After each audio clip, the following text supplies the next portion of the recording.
Okay. Hey guys. Hey, we are live. Hey, this is the Meshery development meeting for Wednesday, March 4th, 2026. There are a number of you that are on the meeting. Welcome. Good to have you. Lots of familiar faces. We do record these meetings, put them on YouTube, so you're welcome to rewatch them. The Meshery, by the way, it's a CNCF project. I think most of you guys know that. And so um, take a moment, if you would, drop your name into the meeting minutes. The link to the meeting minutes, there's a nice little short URL for it if you don't have it already. I suspect, actually, Ronak has dropped that into the Zoom chat. So if you don't have the meeting minutes handy, just see the Zoom chat. There's a hyperlink to them. What else? I thought we had maybe one other item to mention as you guys all get your names in here. Something that we should mention, or something that we usually do, so is introduce ourselves just really briefly. My name is Lee, by the way, and so I'm one of the maintainers of Meshery, and there's Meshery plus a bunch of Meshery extensions. Actually, just before we started the meeting, we were looking at one of Meshery's extensions, Canvas, and the website, the really small sort of project site for Canvas. So there's a lot going on. There's actually that reminds me, while we take a moment to set up the meeting agenda and get down all of our topics, I just was reminded of a couple of topics that I think that I'd like to add. So if you have topics that you'd like to add, now is the right time.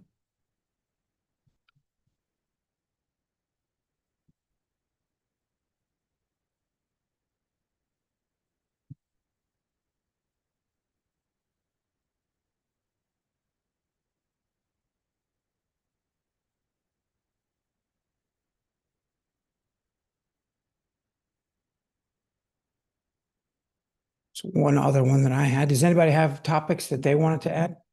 Topics that they can be, questions or just discussions, or um, issues or design reviews or pull requests or things you want to demo, or discussion about KubeCon, where Meshery is at, or oh boy, I thought I had one other topic to add.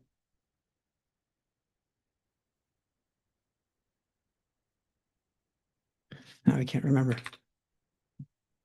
Okay. Hey, as we get rolling, is anybody here new that hasn't been on one of these meetings before, one of the dev meetings? Because if not, like, say hi. Now's the right time to say hi and just introduce yourself, let everybody get to know you a little bit. Tell us what your favorite color is. So yeah, so if you haven't been on the call before, um, pop open your webcam, open up your microphone, shake off your nerves. It's kind of a difficult thing to do. Join a meeting for the first time, all of a sudden introduce yourself. So I make it easy for people by calling them out by name, like Mr. Paul, Hebby, Hebby, Paul. Do you want to say hi? Where are you calling in from?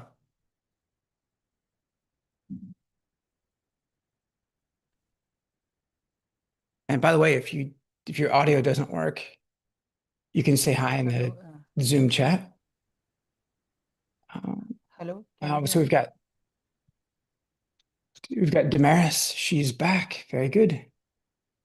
Damaris, remind me again, you are calling in from not Brazil, but somewhere close to there. Yes, I was born in Bolivia, Oh, but but I live in El Salvador. sorry, I'm sorry, I interrupted the second thing that you said. So born in Bolivia and living where? El Salvador. El Salvador. Very good. Very good. Yeah, you guys had a KCD, a Kubernetes Community Days, maybe 2, 3 years ago. the organizer down there, a friend of mine, we had met at a conference in California a couple of years ago. Did you go to that by chance? Have you been to Kubernetes Community Days? I haven't actually. I've been here very briefly just this year. So I'm trying to look for communities here in the country. Sure. Yep, makes sense. Well, yeah, if you remind me, maybe I'll see about introducing you to the guy's name that I can't remember at the moment, but the guy that helps organize the KCD for El Salvador. All right, good. Anybody else that wants to say hi? Shrey Pandi, have you said hi before? Yeah. All right. Hi Hello. everyone. Yep. So wait, yes, you have said hi before. Okay, good. Right. You're answering the question yes. Is that right? Or are you going to say hi now or I'm confused. Just a hi. Okay. All right. Very good. Yeah, thanks for doing it. Yeah, good to have you, Pandi. And where are you calling in from? From India, Yeah, which part? I couldn't Bangalore. tell. Oh, okay. Oh, good. All right. I couldn't tell if it was India or by the name, it was kind of difficult to figure out. Okay. Mhm. Good. Good to have you, man. Great. So speaking of events, like there's a Kubernetes KubeCon India coming up very shortly. I think it's in Mumbai. Maybe lots of humidity, maybe lots of high temperatures. I don't know. Hopefully they've got a decent venue. Is anybody going to that one? There is an open source summit, I think, Open Source Summit India, which is a co-located event at KubeCon India. The Open Source Summit, its call for papers is still open as of today. Today is the last day to submit a call for paper for Open Source India. She's like, yeah. So anyway, let me know if anyone wants to talk about Meshery, I'll send you the session eyes link. And you should go submit. You should always submit.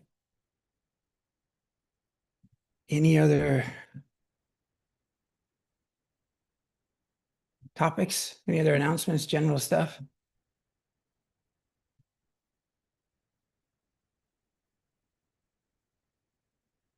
Okay. Hey, do we have any other maintainers on the call? Oh, yeah, Ian is here. And Matthew is here. But we need more maintainers, by the way. And so it's just a word of warning. The way that the community works is as a meritocracy, basically, which is a multi-syllabic word for if you're showing up and you're doing it consistently and you're engaging and participating and helping, that adds up. And at some point, you become influential on the project. And at some point, you get asked to be a maintainer or take on other roles. I think maintainer is one of those roles that a lot of people are aware of, but there's many other roles that make a project like Meshery tick. So, okay, that's enough for me. So let's jump into our first topic. Rajesh, you are up first.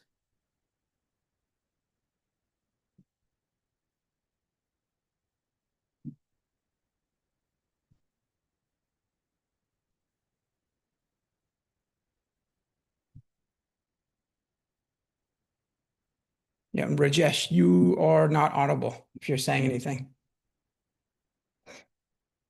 So sorry. Hello everyone. So just a quick demo of MUI data tables from React 18. So recently we have updated the MUI data table library to the React 18. So this library is being mostly used in the system. So I have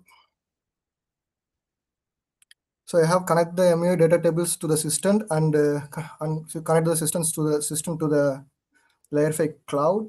So and happy to share that it's working fine in my end. So yeah, and also I have connect the MUI data table with Meshery UI as well with the React 18 support. So here as well, it's working good. So we are like good to merge this PR. That's all from my side. Yeah, thank you.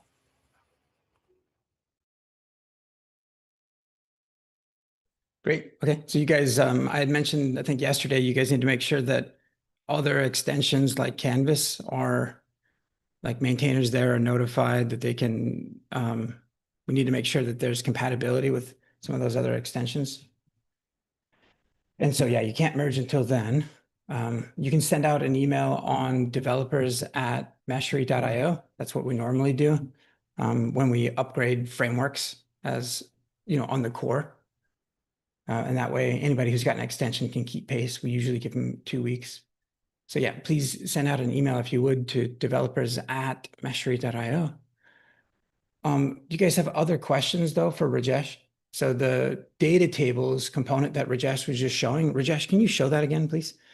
Like that component, that UI component, it's pervasively used. I mean, we use it on a lot of the pages.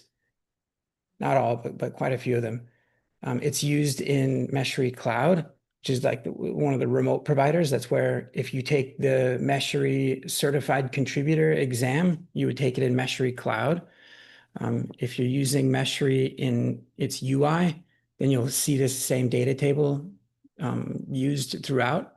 So Rajesh, this is your local build, right? This is running React 18 Yeah, and it's a local build. Next.js 15. It's a local build. Can you answer the second part of my question? Come again? Can you answer the second part of my question as well? Actually, it's a local host. This is a local build of Meshery UI. Is it running on React 18 and Next.js 15? Yes. Yeah, it's running on React 18 and Next.js 15. Okay, this local build is, right? Yeah, And it's a local. okay. And this build though is taking an unreleased version of MUI data tables and an unreleased version of Systent and is using them here. Yeah, yes, exactly. That's what. Okay, great. And then I think Saurabh has an open pull request on this topic. Please make sure that it only includes changes that are strictly necessary for React 18 and Next.js 15 compatibility, and no other. Otherwise, it'll just get held up. It'll get dragged out. Yeah, sure. Yeah. But any significant challenges you guys faced? Anything that we need to be aware of, that any ongoing incompatibilities or other framework upgrades that needed to happen in order to get the project to React 18? Actually, I don't face any issues. Like it was like smooth connection between MUI data tables to the system and system to the Meshery UI. So I don't see any build errors in that. It was like What very needed smoothly. Good. What needed to change inside of the MUI data tables in order to support React 18? So that's been like a 5-year long issue. What needed to change inside of the MUI data tables to get it upgraded? Actually, there is a no, there is a no any other thing. Just what it is in last 5 years. Actually, that was continuing. Just only the React only upgrading. There is no extra things and all. Okay, so what version of MUI is it using? I think he's using the 7 in MUI data tables. Yeah, Okay, I might yeah. guess. I'm not sure about that. Okay, you're gonna have But to go back. version Yeah, 7, I think. don't. If you're not sure, don't answer it. Like, and that would be too much. I mean, we can't have a PR that upgrades all 3 frameworks all at the same time without please break them up if you can. Some of them I realize are intertwined in terms of their dependencies, but that's great. That's gonna help us move into 2025, or like the project has just been so far behind on those older frameworks. So good. Good. You'll go back and verify MUI versioning. You're going to go make sure that you can email out on the mailing list that I mentioned. Then we're going to need to make sure that we get a response from at least Canvas, at least that extension. Also for the cloud, I think you were just demonstrating that right now. So Rajesh, the Meshery cloud, it's compatible as well. Is that right? Yeah, it's compatible. Yeah, Ah, great. both Meshery UI and Cloud both are compatible. There is no issues in builds. That's good. Anybody else have feedback or questions?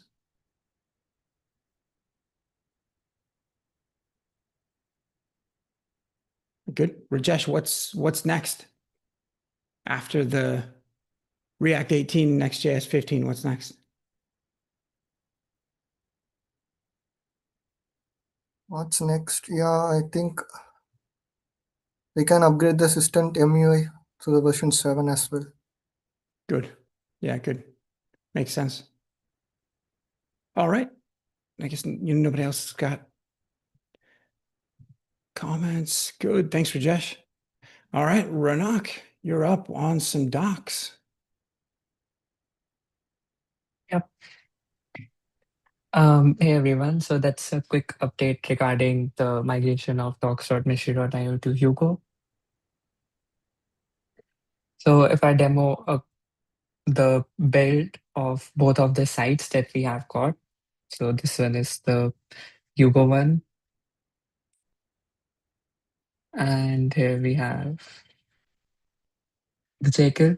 So the Hugo server runs a non-incremental build, runs an incremental build, and the Jekyll one is running a non-incremental build, but it doesn't matter because since it's the first build, and as you can see, the Hugo site is able to build in quite less than 10 to 15 seconds, and the Jekyll ones take around, I believe, 25 to 30 seconds. So that's sort of thing we have achieved, but it takes more than that because if we install the gems and everything, so Jekyll installation and Ruby, but Hugo installation is pretty straightforward. So that's the site we have got, and there are two open PRs regarding the merge. So this PR updates the catalog paths in the workflow to reference the Hugo docs. So we will be consolidating the docs to a single folder. Like currently we have two folders, docs and docs new. After we have like put a snapshot of the docs into another version, we will be consolidating us to a single folder. And there's this another PR that updates the make command in the Meshery CTL. So in Meshery CTL, we have a make docs make target, and that pushes the Meshery CTL documentation in Meshery docs. So since we have the new structure for Meshery CTL reference, we need to modify some of the Go code over here. And so here's a note that this PR would only be merged after we have consolidated it to. Ranak, I don't think you're sharing. You're still sharing Visual Studio Code. Is that right? Uh, okay. I think I didn't share the full site.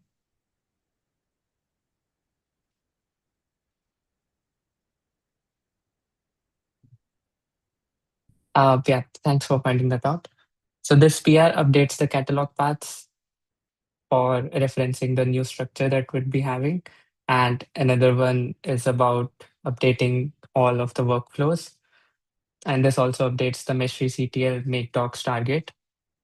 So that's the note that I was talking, that once we have consolidated the docs folder, these after that we will be merging these PRs.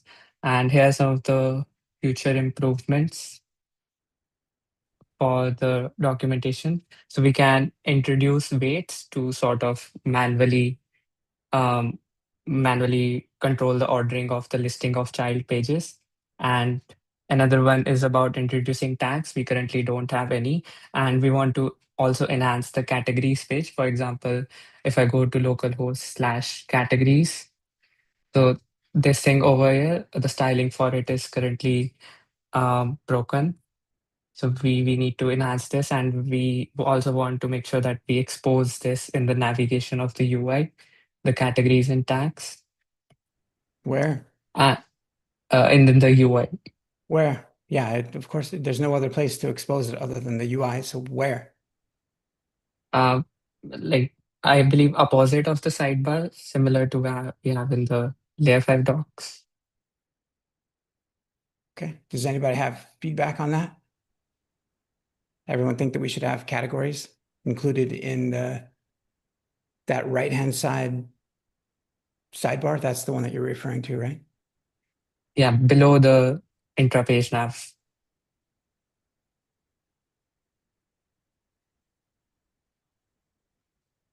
Do you want to share what it might look like so people can express opinion or help?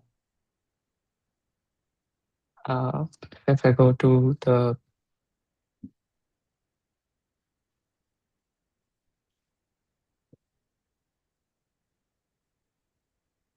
yeah, so something like this. Anybody got any thoughts? Yeah, I would say that maybe looks a little bit too busy to pick from, but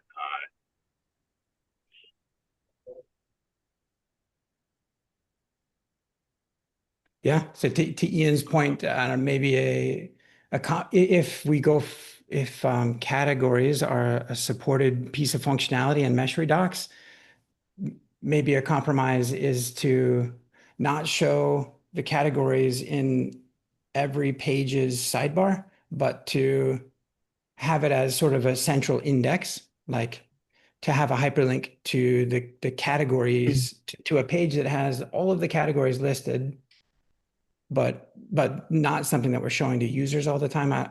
I don't know if Ian, is that kind of what you're thinking, or are you thinking just, hey, in general, we've already got all the material categorized or organized in the left-hand side?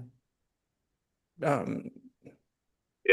I mean something like that, or even like a sub header or like a footer where you're looking for more, like if you're looking for tags or related information, like maybe that's where it belongs.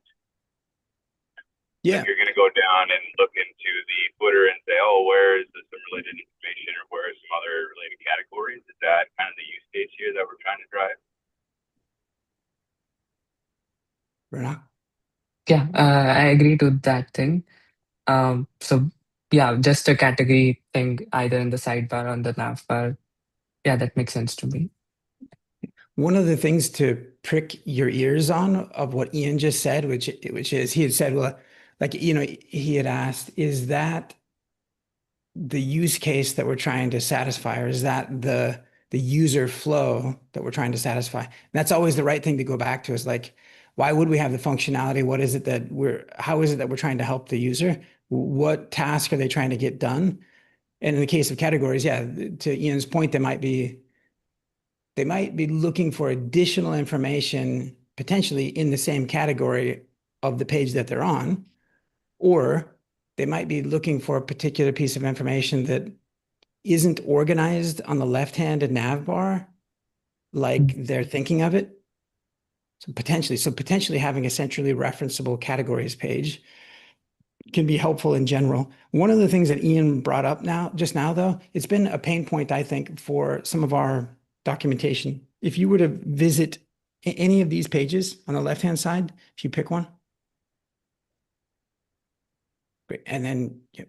All right, so we're on a page here. We're trying to understand Meshery. We're understanding what Meshery designs are and how they can be used as design patterns.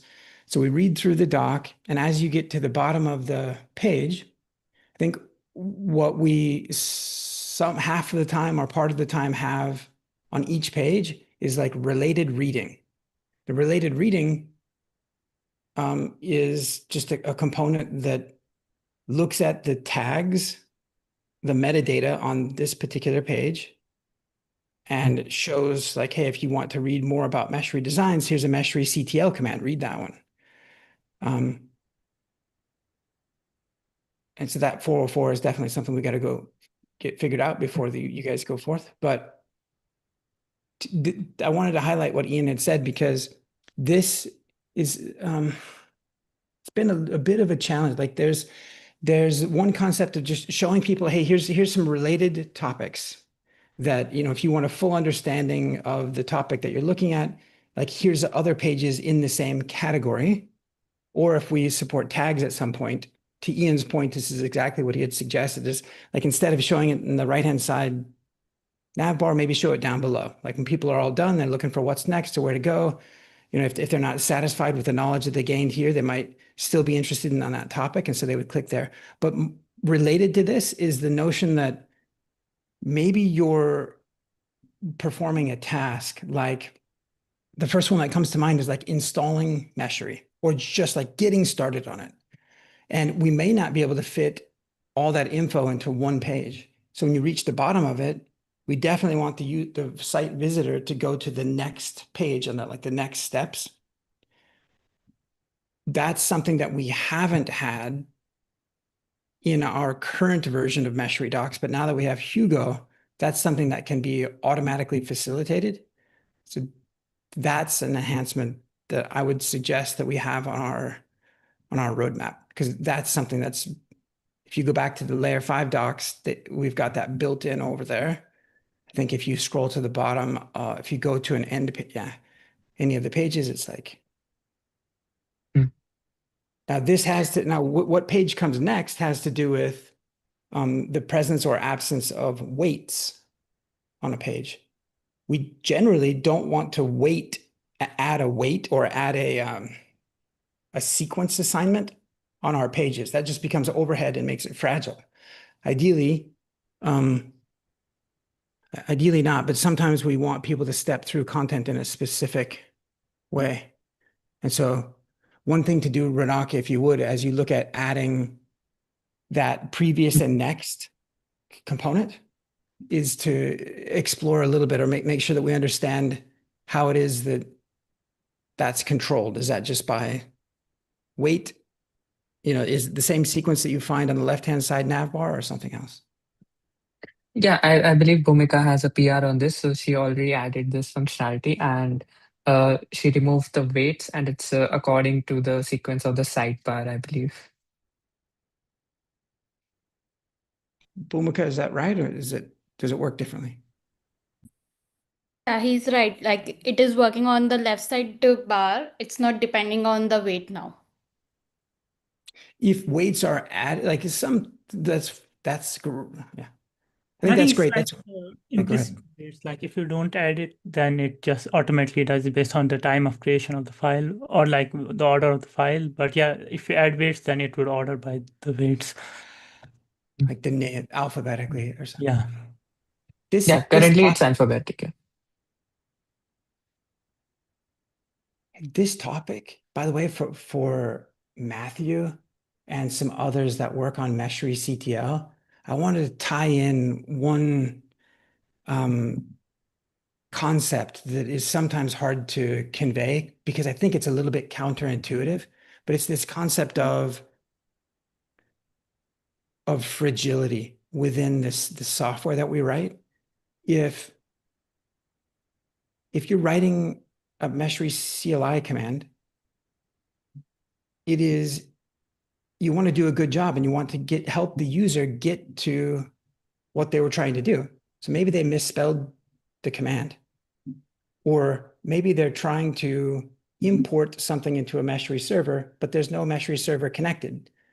So instead of just responding with an error, you think, oh, hey, well, let's go ahead and connect them to one, or let's deploy one for them. And it's like, wait, we're over engineering it. Nope, it's better just to stop an error. The more that we do that, the more fragile the software becomes, actually, the more difficult it is to ensure that it just behaves according to how users use CLIs in this decade anyway, or prior decades. Maybe that'll change going forth, but so that concept of over-engineering and introducing fragility, like trying harder makes it more fragile. It's kind of weird because it's like, no, I thought it would be better if you. So the same thing I think with weights.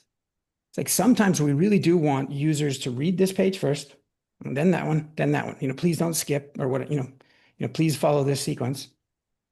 But the more that we define that, I think the more fragile it becomes. The next time you introduce a page, now you got to go back and modify all the other pages and all the other weights. And this phenomenon, this concept, like I'm sure if Ian is thinking about this, he's focused on the end-to-end tests on our playwright tests quite a bit. And he's had to think about fragility and how to make sure that those tests are written in a way in which when another contributor comes by and makes a change to the UI, how does that playwright test withstand withstand those changes? And so, yeah, so I don't know, a long-winded topic just to say, hey, I've mentioned this kind of a thing before, and I don't know how well I conveyed that concept or that any of you believed me that like, no, more engineering is bad and makes it fragile. But I wanted to bring it up here because maybe that helps round it off. Like, does anyone not believe me? Because you're welcome to say that,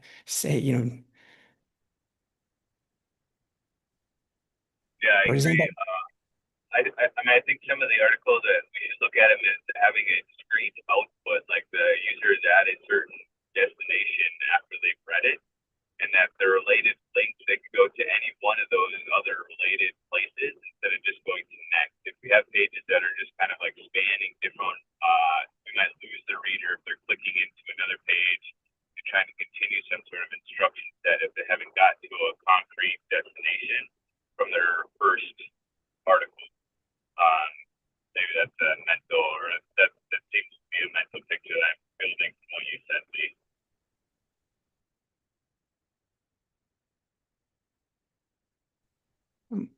Abid or others, Matthew or anybody else have, other feedback for Ranak or on the docs? I think I mostly heard what Ian said. It was a little bit good. And Ranak, you were going to talk I about don't have really nothing to say. Just what I have already reviewed the pull request and give my feedback. I have seen the replies here, but yeah, perhaps we can just at the beginning, having the works done, migrate to Hugo, and once we will be there and we will not have Jekyll in parallel, then we will have time to make other steps.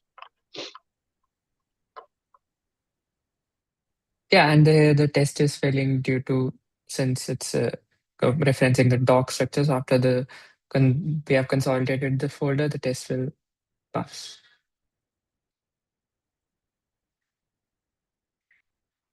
And I have one thing more about the previous versions of the docs.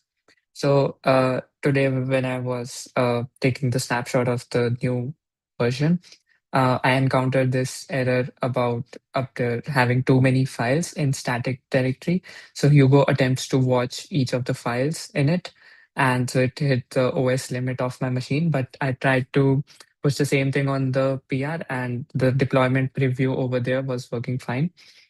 I tried to figure out some workarounds for this one. So either we can like disable the watcher on the static directory, so that will not watch the static directory and we have to build each time whenever we are doing some changes. Or like if this, I'm not sure if there's a limitation for just on my machine.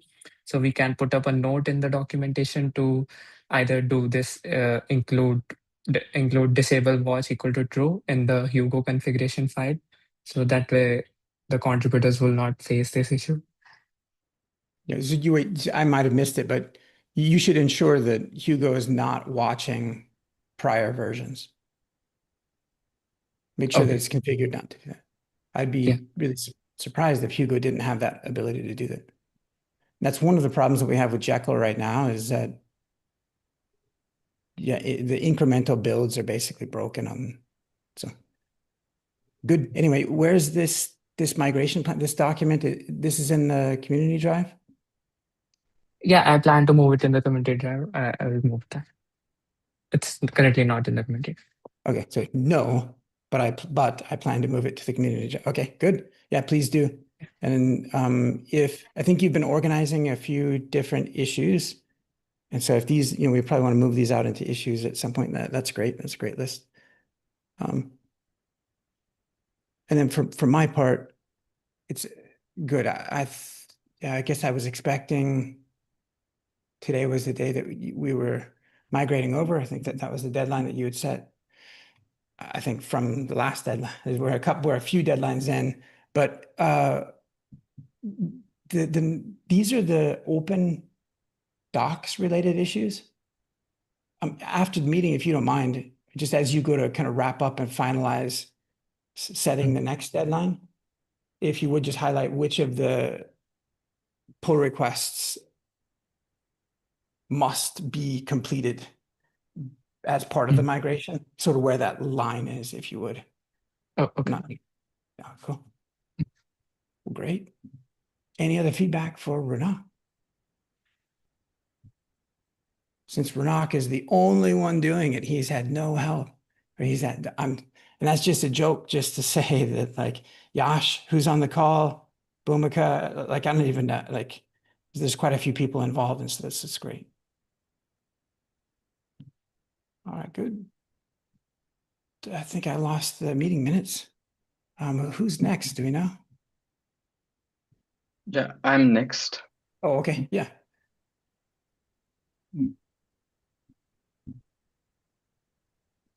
Mm.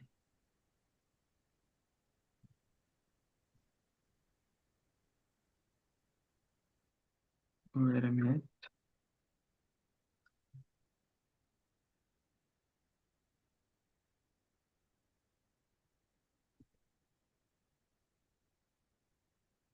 Yeah, so actually I was going on through the registration process that is happening during the relationship validation. And I have, linked the docs in the meeting minute. We can see it there. So the major finding that I found out was while the users performed the Meshery modal import, the only validation that was happening was checking whether the JSON structure is valid or not by JSON on Marshall, and the values that the ID or kind has is what it should be. Like the type should be of string and subtypes should be string, and it is not anything other than that. And right now in the modal import validation, it's not checking, or it's not validating that if we will write the type is banana, then the modal import still passes. So as I was planning to move to creating MeshCTL relationship validate, I was thinking we should cover these topics, and maybe if we will cover these all, we can stop the developers who are writing the relationships from having typos and things like that. And I was also wondering if this is architecturally we have made it like this, or is this something to be fixed here as well? Yeah, like you are on the right path. So right now the only validation happens basically just the Golang static type checking. So the plan is to use JSON validation, sorry, or like the open API validation, because the schema is already defined for relationships. We need to validate the JSON against that schema. That part is missing. I think Matthew did some work in that area. He added some libraries and like was looking into that, but we didn't, I think, finish it completely. But that's the next step from here to actually do the schema validation, because inside that schema you can add more properties like what's the inner variants for the type, kind, subtype, and also like the maximum, minimum length and regex checks. Like you can do a lot more than what we can do here in the Golang. So that's the next step. And then there's also third step plan for the validation, that's like the dynamic validation. So because like some of the relations, like some combinations of the type, kind, subtype are invalid, so we need to check for those. And also we need to check for like there's one open issue like the parents and child, like we don't want to have recursive relationships for them, so those are like dynamic, so you would need to like check against the database. But that's the third step. So yeah, the next step from here is to do open API validation. If that makes sense. Yeah, that makes sense. So we will need to change how model import works, and also I think creating a mesocetial relationship validate subcommand would also be beneficial. What are your thoughts on that? And we can then like export it as a separate command, and also like it would be part of like the relationships or Yeah. model import, because at the time of import we would be validating. But yeah, we can then also like have it as a separate kind of a dry run step. But yeah, makes sense. But yeah, we need to have that functionality first. I think Matthew had last time chose couple of libraries to like had filter down to a couple of them, because they were asking my multiple libraries. So yeah, and I think yeah, like Yes. Goan was also earlier looking into some of the libraries related OpenAPI to do like the ref resolution. So like there are these package, they do multiple things like, so we should probably be able to like just use one package to do a couple of these things, and we like move with them. Yeah. Related to the library I recently added, it's Go Playground validators. From what I've seen, it's more used usually in uh, um, API frameworks like Gin. It can be uh, part of the framework, and it allow to validate the payloads when you make your REST call, etc. live. So perhaps we can use it, but it needs to be investigated. Yeah. And I think like the one. for the use case, for example, that Pagarva said, if you add a banana, for example, it's working. This is kind of thing that the framework currently support. You can have a list of valid input for one of your field, and you can validate that. Yeah, But exactly. I don't know if static validation that way it's sufficient, or we want something more dynamic. So we'll I think like at need to that step, like if the library is doing like if it's like actually following the OpenAPI spec and completely validating against it, then we should be good, because like OpenAPI supports enums and like those kinds of validation checks. So those are not extensions; they are part of the OpenAPI. So they should be handled if the library does everything properly. But yeah, I think there are, I think, couple of libraries we should check. Like I think the one of minimum requirements right now should be like the library. Some of these OpenAPI libraries don't take like the OpenAPI file directly. Some take only the JSON variant of the file. So we just need to see if it works with the OpenAPI specs. Then I think we should be mostly good. But yeah, we should look at them. Yeah. Now I've seen that you have also possibility with that framework to create your own validation. So, for example, if you want to do something custom, you can create a function and we use it Yeah. after that. So, can be Yeah. interesting.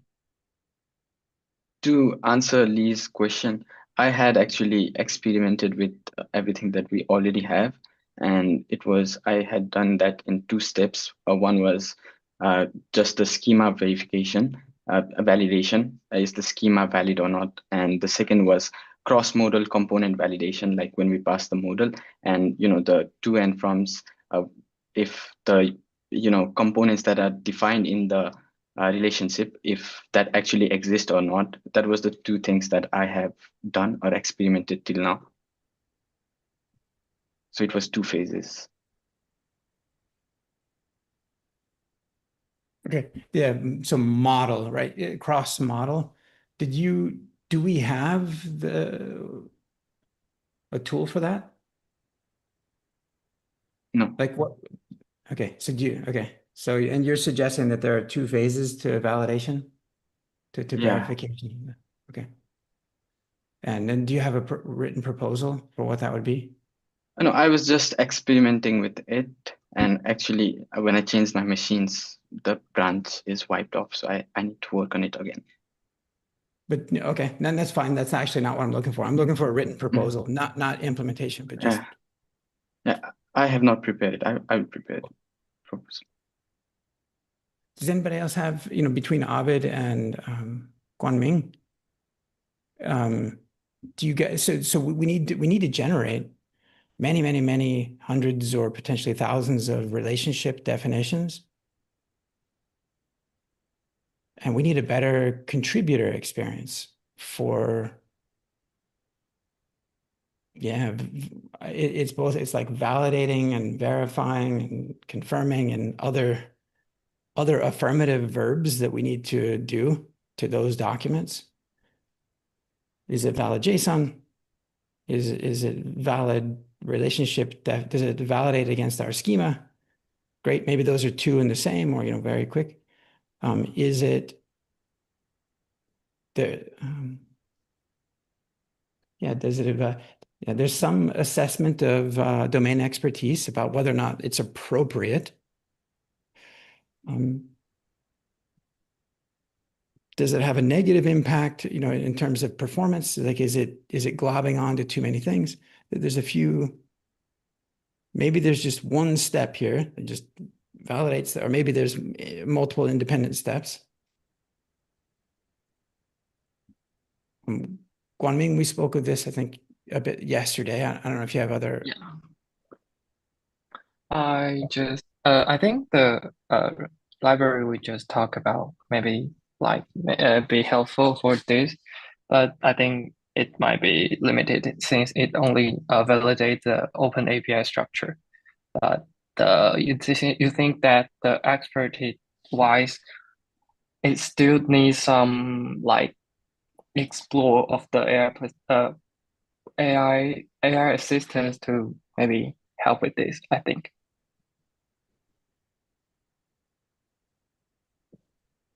Yeah.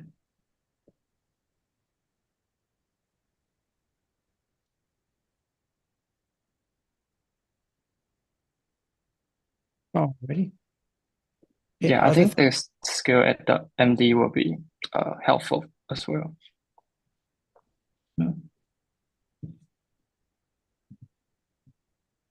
Hey, great. Hey, we're all right. There might be some other thoughts, but we just run low on time. Two quick items. Tomorrow, there should be a new blog post in the CNCF blog on how Meshery has split into two different GitHub orgs. So Matthew has helped author this particular blog post, so you guys can go read it and catch any errors or omissions that we might have before it posts tomorrow, in case it does. Tomorrow when it comes out, go be social, go share about your favorite project. The second item here in that same vein is, so KubeCon EU is this month. It's in March. I think it's just 3 weeks away, maybe. Should be well attended. And for the first time ever, the CNCF has afforded sandbox level projects to participate in a submission of news about the project to a collection of analysts and journalists and reporters and things. So we had just gotten wind of it fairly late. So I submitted one. And so this link here is what you guys can go read it, go see if it's true, go see if it's well written. It's not finalized. I just submitted sort of the title of it and a quick summary of it in case analysts want to come talk to any of you about that news. Why a governance layer is needed, why deterministic infrastructure management is needed in the face of hallucinations. All right, so those are the two items. And then so next up is Kavitha. Yeah, I hope all other topics are actually covered so that I can actually just start discussing on this. Of late, there are actually so many PRs and issues being raised, and sometimes spammy PRs and issues creeping. And it is like, I mean, I have given the links to problematic PRs and the issue examples there. So the thing is, we need to actually have a policy on AI usage and how exactly the PR should be. This is a very good example. The user named Sar Rose, he has actually created PRs in many other repositories. Of late, he has been actually creating many, and many were actually being closed without even having a comment. And I'm actually not sure whether this is actually OpenGlaw assisted PR generation or something. I mean, there is no requirement as such, and there is no description on why exactly the JS is actually being changed. And I mean, it's kind of, I mean, it's just adding on to the work for existing people who are doing the code reviews. So it's better if we can actually use Copilot itself to automatically close. That is one proposal that I have. When you have PRs which doesn't have a valid a description, that is one way we can actually reduce the workload on existing people who are actually doing reviews. The other one, if you click on the second link that was actually created on the docs repository of layer 5, uh, same person creating multiple this thing. I think he was actually using our docs repository for creating issues on his own on a side project or something. If you click on each of them, it is actually just automated triage. It's just taking the template and it's creating issues automatically. He's using some kind of automation which is not at all useful for us. So all of them are actually spam. We are, I'm not sure whether there, we have a lot of repositories. The problem is we have lots of orgs and lots of repositories. And the most bombarded one is, of course, Meshery, but we need to actually keep a tab on the subsequent ones also, like which don't have too much of traction. But we need to actually keep a tab on whether those are actually being misused for testing any AI, some personal tool or something. I think I had actually started a discussion in general channel about this, and I have actually told that there is an ongoing discussion in CNCF related to this, and there's a discussion page that I have actually linked over there, where all the uh, projects which are associated with CNCF are coming up with their own AI policy. It's high time that we also have one, so that everybody's time is saved. You guys have, hey, before others have thoughts, one thing we'll want to do, Kavitha, if you would, as you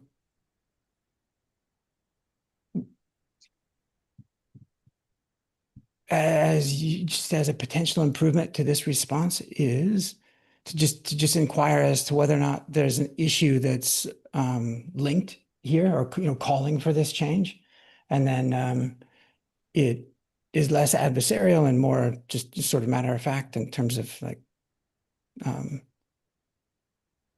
in terms of just like, hey, it doesn't matter if the code was amazing or not. It's just sort of like, hey, great, thank you, and let's just have a validated issue for it. Is one of the, because anyway, while we may not want any more contributions from this individual, we also don't want an enemy per se, or someone Sure, outside. I get it.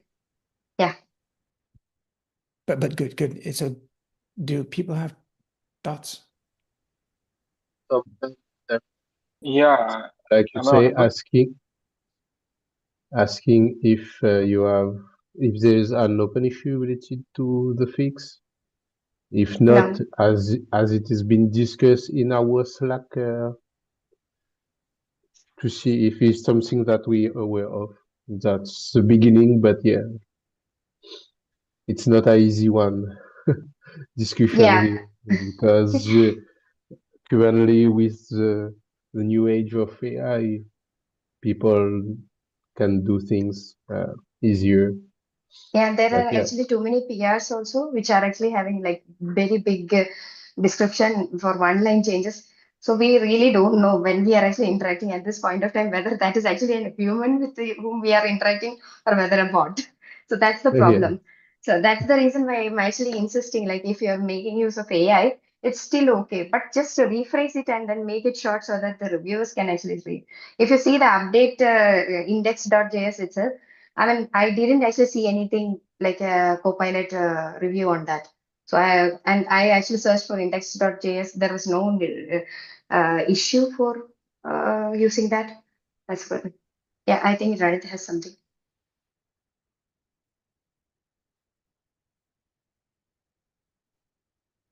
Aranith, you are not audible.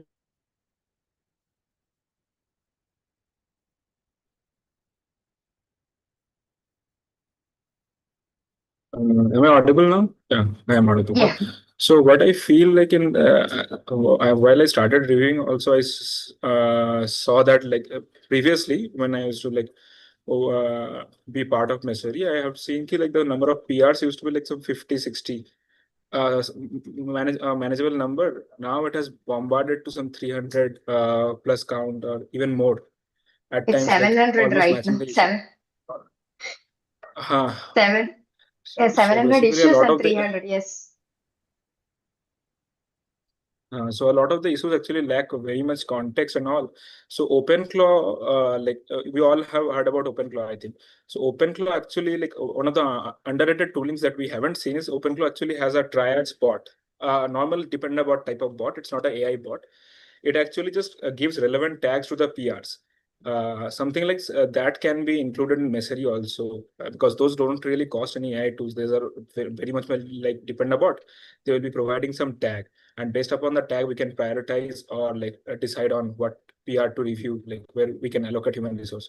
Because let's say if a PR doesn't have description and any issues tagged with it or like any relevant context, we can keep it at a lower priority at least, so that like the maintenance can or the anybody who's willing to review should focus on the more relevant ones.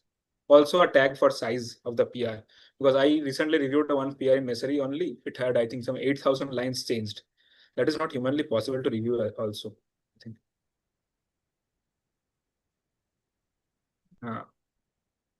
Any feedback on that?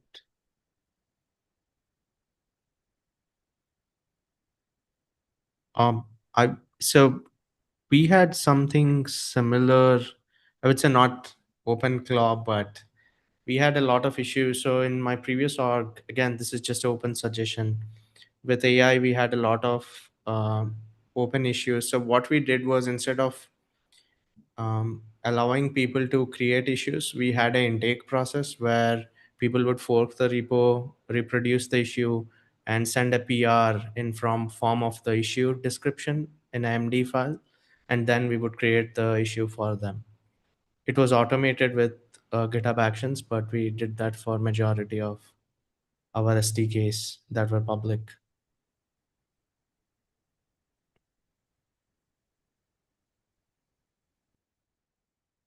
I feel like for Messery, like the volume currently we are having like 700 issues and 300 plus PRs. Like it's tough to maintain like that. A triads bot is like very like cost effective front end. I have seen like it doesn't have an API call or anything. It just has a rule based filtering for like whatever criteria. Let's say a PR has some 10 lines only modified, then it will give that XS tag. So basically extra small tag for the PR. And if it doesn't have a description, it can like it can give a score as indexing for that. Rules will always be obviously set by us. Like I created even a like mock variant of that myself. So like the rules are very easy to create and modify. We can even have like something or on premise, like it won't be we won't be needing to use a Copilot or Gemini for that. We can just have that bot like created by us only based on our requirement, and then run it through our issues, because it will run through all the issues and PRs specifically, because those need to be reviewed more than anything. It would still need access to GitHub, right? Like OpenClaw. How would it run? No, it's not like OpenClaw. It's more like Dependabot. Have you seen Dependabot? Yeah, It yeah, just okay. upgrades the Yeah, dependency yeah, I versions, know right? Dependabot. Yes. Okay. The Okay, that makes sense. Yeah.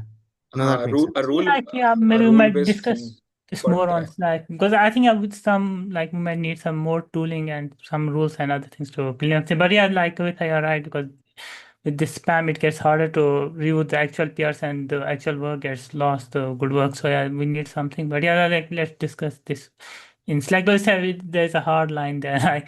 It's not easy to determine now. So, but yeah, let's discuss it in Yeah, Slack. guys, by the way, yeah. And it doesn't matter. What does it matter if someone uses an AI tool? It doesn't. And they will. They absolutely will. All of us will, and all of us are. That's not the question, and that shouldn't be. And we should only be encouraging people to contribute. The problem is if it's spam. Yeah. And we had that problem before anyway. It is a good problem. We want contributors. We don't want to turn people away. I heard one of the smartest, dumbest people have a discussion at last KubeCon in the maintainers summit where they were discussing blocking people from using AI tools. And that was a retarded thing from the leader of the CNCF TOC. And so anyway, we should discuss more in Slack. Anyway, all I wanted to say real briefly was, hey, we should make sure that we're encouraging people to contribute. We should err on that side, and we should like there is a problem, or we do need to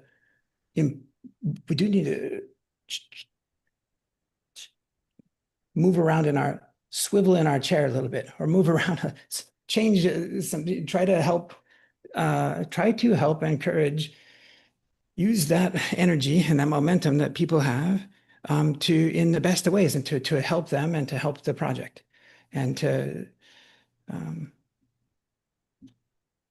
or like let's see if we can start from that perspective. And we may not be able to. It might be like, look, and we got to put up a big fat wall. No, and it just get out. It's just before we get there. Maybe we can draw a clear path for others to. Yeah. Anyway, there's a lot to discuss. And yeah, one of the things that would actually come is from my side is like it's not as something against AI, but the thing is that if you're actually using it, use it actually efficiently. Such the thing is like if you actually feed if you get a project and if you feed it to Copilot, use Copilot and VS Code to understand like what exactly this piece of code, that is actually a good use. If you're actually finding out issues using Copilot or any static checks also, it is okay. But the thing is that at the end of the day, AI is just a something which it would be actually writing code for you, that is true, but it's actually on your onus to verify it before actually creating the PR or something. Validate with tests, add some screenshots saying that this is actually before and after. All those things has to be actually taken care of so that the reviewers can actually easily verify it, and then say this is good to merge. Thank you very much for bringing this up. Something to just We should- assess the quality of the PRs. Yeah. So Renette, we already have some rules that qualify that good. We should continue in Slack. Like, yep, you guys. But I wanted to also be clear that Kavitha, thank you. Or like, good. Please don't take any of the statements that I said as not supportive of you elevating this discussion, bringing up this topic, and us being us being a better community than many of the others. It is super frustrating, of course. Then you got to take a deep breath and figure out how to embrace people and do a judo move, use that energy and like twist it into something that you want. Instead of putting out a blog post that says AI is taking our jobs and we should stop studying, and everyone should commit suicide that's in software engineering, and also we don't want anyone contributing anymore. It's like, whoa, wait, whoa. Breathe. But yeah, so Kavitha, you were spot on with your examples of like, gosh, there's like 6 PRs in a row of just garbage. And actually to Kavitha, it was like one of the issues that was open. It was like more features.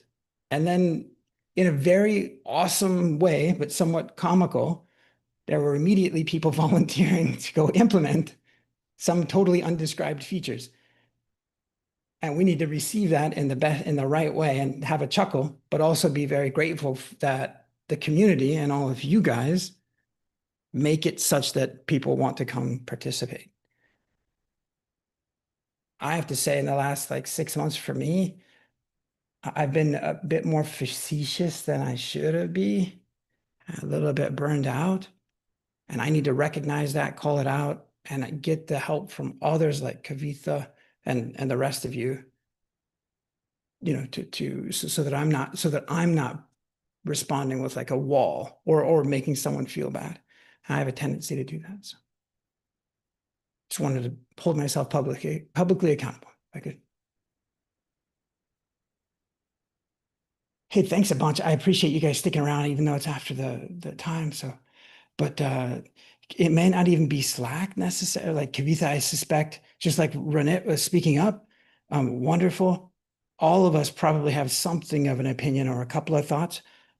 You might want to think about where we can persist some of those thoughts. I wonder if we might lose the or not, or I mean, but whatever you think, so okay. See you guys later. See you back in Slack.